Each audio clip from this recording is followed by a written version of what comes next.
Hello বন্ধুরা, সবাই কেমন আছেন? আশা করি আপনারা সবাই খারাপ আছেন। আর আমি অনেক ভালো আছি। আর আমি এখন আসছি মাঠে। অনেক রোদ্দুর, দুপুর হয়ে গেছে। আর এই যে আমার বাড়িতে ঘাস কাটছে গরুর জন্য।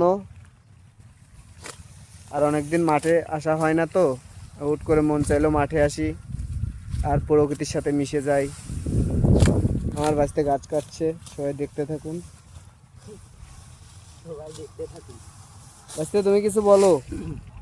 না, কি বলবো, আমরা কামলা না, কামলাদেরকেও ভালোবাসে আসলে না। গরিব ঘরে জন্মগ্রহণ করলে বড় লোক ফ্যামিলির যে লোকজন মেনে নেয় না, তাদের জামাই হতে দেয় না। আসলে যে স্বাদ সাধ্য সেটা আসলে অপূর্ণই থেকে যায়। যে বিলাসবহুল জীবন এসব নাই।